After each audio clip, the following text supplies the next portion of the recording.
They were about this big. So anyway, so a child could look at the bracelet with the colored beads and have a small capsule of what the gospel is on a bookmark. So, you know, black represents sin. Our sin separates us from God. The passage would be Romans 3:23. So for each color was part of the gospel message. So, and on top of that, our shirts designated what part of our presentation that we were in. So that, and so there was 5 of us presenting each color. Our pastor in the middle was like the quarterback. He would introduce each one. He interacted with the students as far as learning the colors, them learning the colors in English. So there was a lot of interaction that way. And we had no idea. Our time for presentation, because it would be the time that a class would have in session. So what happened was, we didn't have an opportunity to practice this before we left the States. So we were just hoping and praying that we would be able to give the presentation in the time allotted for, and it was perfect. We ended up maybe 3 minutes short of what the class time was. And so we were able to get every class in and give them the presentation. And this teacher here was so thrilled. She came in and the school's painted and she was just on top of the world for the whole day. So these kids over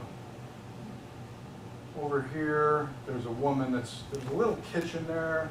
All these kids have bowls and they have rice and beans every day. That's what they have. I asked Pastor Felipe how often he has rice and beans. He says every day. So it's like, I love it. I mean, we had rice and beans. I had rice and beans every day I was there, and I really enjoyed that. So before each of us gave our presentation, there was a small presentation by Rebecca. The New York State presentation. We gave them slides of all the 4 seasons and the blizzards and Niagara Falls, and they really enjoyed all that. So here's, they come in and fill the classroom, and Sarah was a rock star. Sarah's presentation she's a gifted juggler. And so her presentation, she spoke her presentation as she was juggling. And these kids just loved her. We went into a high school too, and they were, like I said, she was like a rock star to these kids. So there's a picture of us with a couple of the teachers. But you can see we have their attention. Pastor Felipe told us, he said, if he went into the school and gave the presentation that we gave, he would not have the response and the attention of their kids. But since we were Americans, they were on their seat's edge.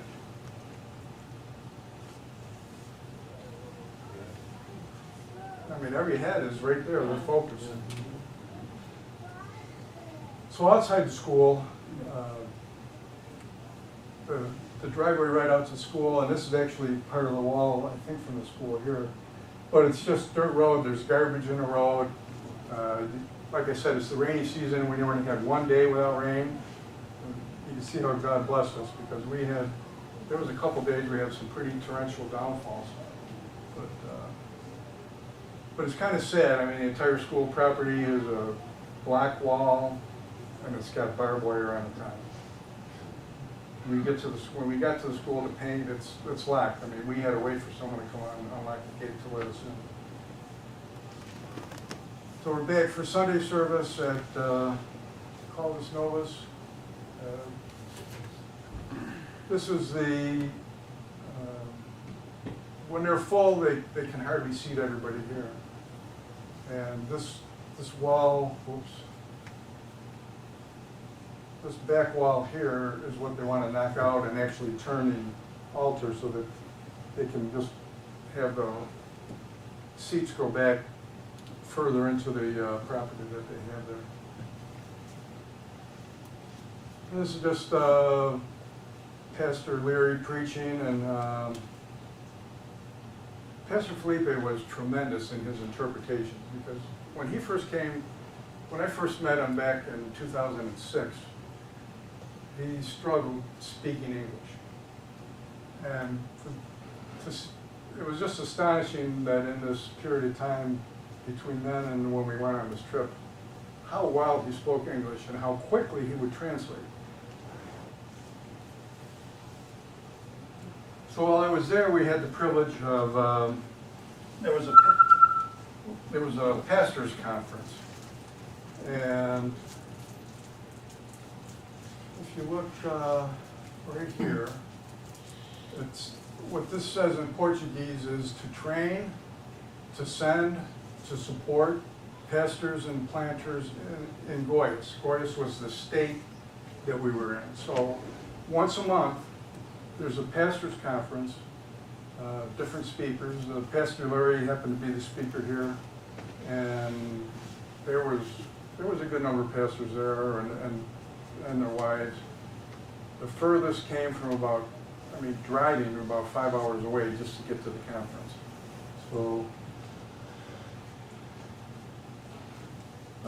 this here was also on, they put this live, I think it was on Facebook. So people in his congregation that weren't there were able to see it, but people back from my church were able to tune in and watch this happen live, so it was kind of neat. And as an extra bonus, it was Pastor Felipe's birthday. So we got to celebrate his birthday while we were there.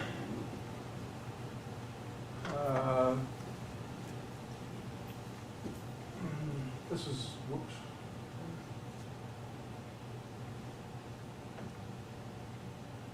This guy is Lucas, he's a church member. This guy here, I think, I forgot his name. He's a teacher at the high school, which is coming up in a couple slides from now. I think he was very instrumental in getting the doors open for us to go in and present the gospel message to the high school. This is just a little shot. This guy is making sugarcane juice. So this one here, he's folding them over. He just takes like several of these things, you feed them into the machine, it'll press it out, and he folds it over and sends it through again. But Pastor Felipe said we got to try the sugar cane. It is so sweet. I mean, just a small sip, and I was like, enough. It's really sweet stuff. One of the biggest juices that they drink down there is strawberry juice. It's like, that's a duplicate.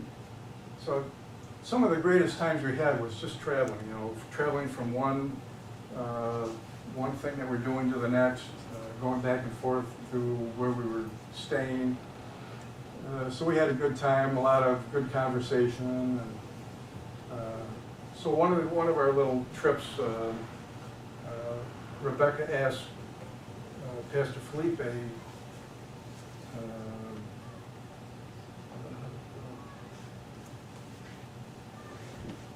Pastor Felipe asked us what we thought of the Brazilian people. So we're having a conversation. Then Rebecca says to Pastor Felipe, what do the Brazilian people think about Americans? And he said, do you really want to know? He said, yes. He says, they think that the Americans are better than the rest of the world. So, yeah. His church family was so loving to us there. It was fantastic. But I could see, we went into a couple stores, and people there just, they really were a little hesitant or reluctant to really help us. So, when they knew, but yeah, I don't know what the... So this was just one of our evening lunches. Just not much different from what we would have. It was a hamburger joint. But they had the, Coke is a big drink down there. So now we're at the high school for our gospel presentation. And we're setting up students aren't there yet. So again, we've got the high school students, and they are all focused on us. So we've got their attention. Pastor Felipe is doing a masterful job in his interpretation.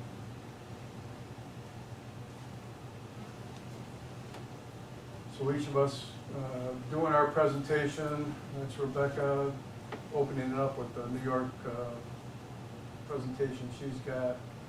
It's her part of presentation. I gave my part. And then Heather gave her part. And Pastor Felipe told the kids, you know, it's like, when you're done, they're going to be crowding you. And they did. I mean, they just, the pastor's kids were like rock stars. I mean, it's just the way they were treated.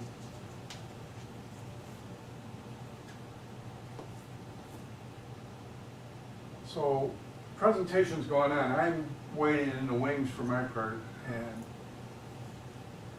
the Lord just, I mean, I just started praying. It was like, here we are, we're presenting the gospel. Many of these kids may have never heard a gospel message before. And God just had me just standing there praying for these kids. You know, I still pray today that, you know, God will grab their hearts and that they will accept the Lord and come to Jesus.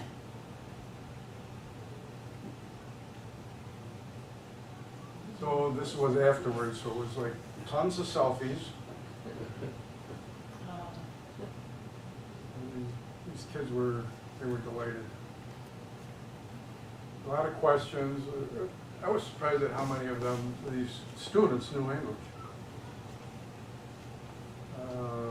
Yeah, this guy here, I forgot his name, but he came up to me, he was talking to me for quite a while, and his main thing was he wanted to move to the United States. He just kept asking about jobs, what kind of jobs would be available, and could he get a job, how much would an apartment be, and all that. So a lot of these kids want to move out of Brazil. I don't know if the main reason is the crime or just a better, more affluent way of life.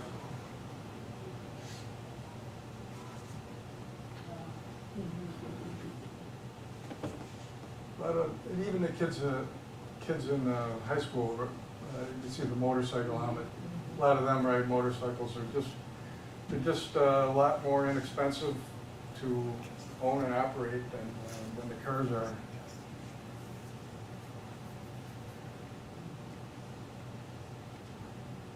So now we're getting near the end of the trip. The Vita Nova was having a retreat, and so we're back at the Word of Life complex, and this is like an amphitheater. It's only about 300 or 400 yards away from the main building. But we were going there for service, for worship, singing. And, again, this message here was taped because if you look at Pastor's right arm, you can't see his forearm or hand. That's because there's a stand there with an iPhone and it's being videotaped. So there was a time for recreation during the retreat, and obviously being in Brazil, we had to have a soccer game. But it's kind of fun because there was a lot of trash talking going on, and with the World Cups coming up, you know, there was just a lot of banter going back and forth.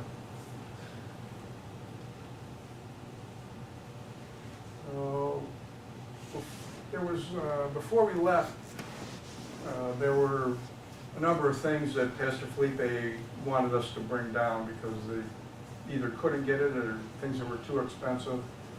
So we took some extra large suitcases and stuff in there.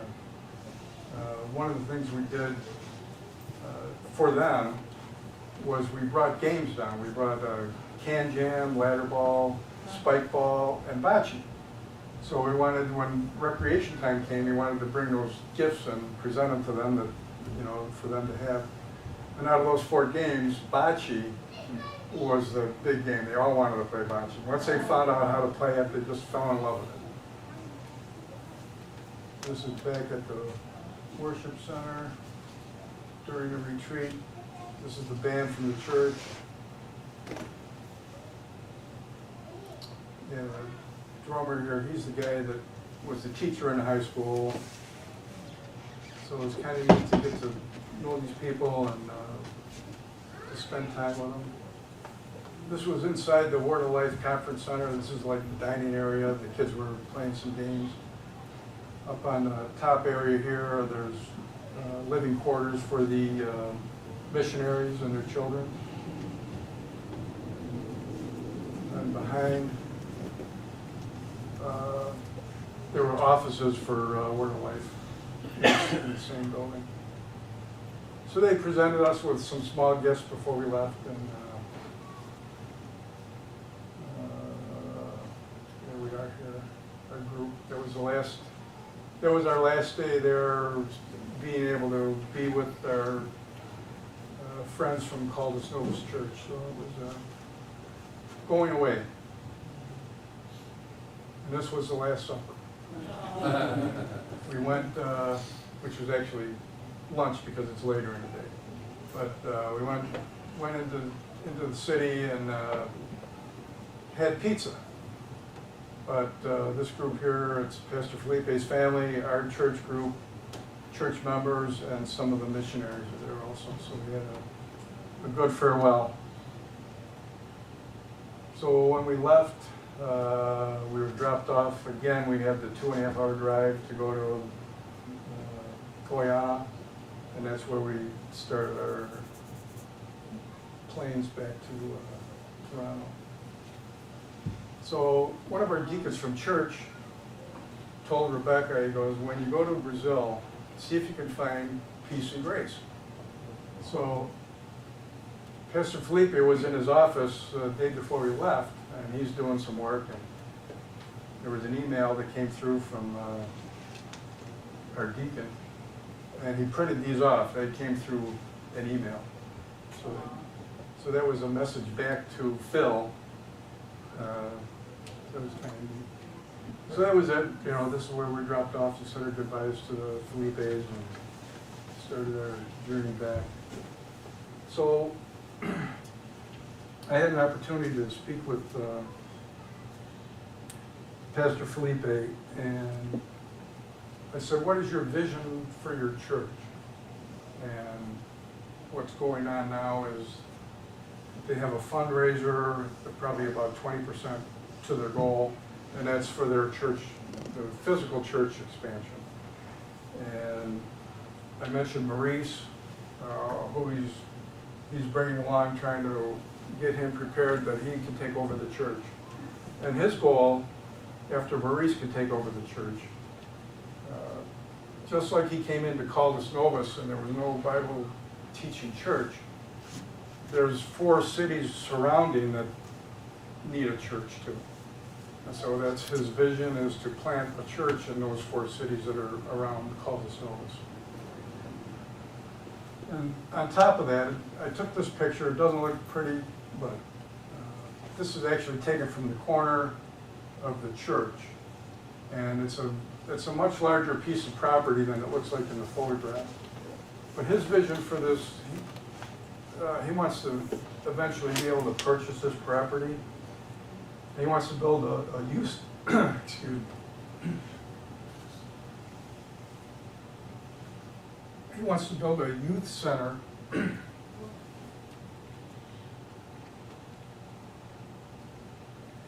He also wants to plant gardens there because there's enough people that very low income, very poor, and he would want to be able to provide them with food when times get tough.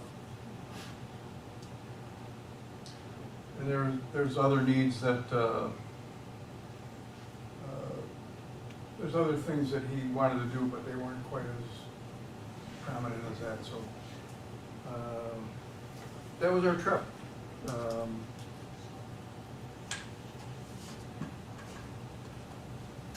I did want to just close. Let's see here. You know, we talked about the gospel message that we had, and right at the end of that presentation, and the last color is yellow or gold, which represents heaven. And that's what we all desire, is to be at peace with the Lord when our time here is over. And I just had a small bit that I'd like to read here, and then another song. So this is from Thomas Brooks. He was a Puritan pastor in England from 1608 to 1680. And these are his words on heaven.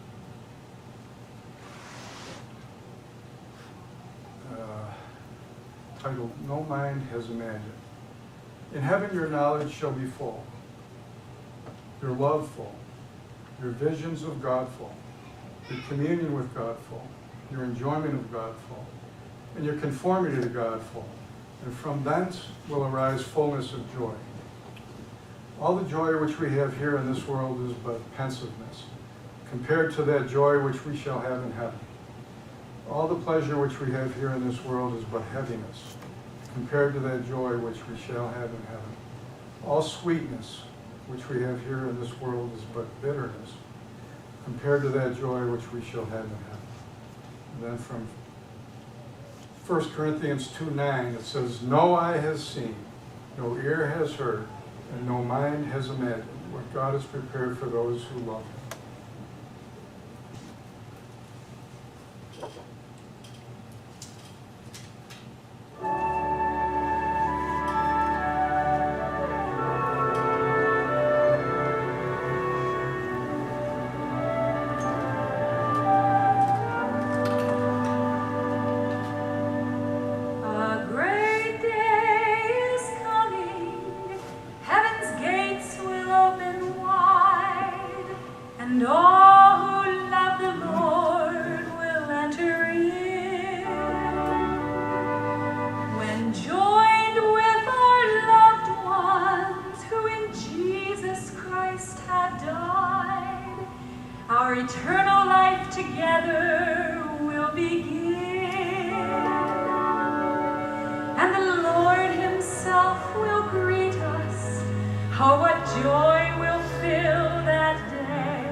Shall descend from heaven with a shout, with the voice of the archangel, and with the trump of God, and the dead in Christ shall rise first. Then we which are alive and remain shall be caught up together with them in the clouds, to meet the Lord in the air, and so shall we ever be with the Lord.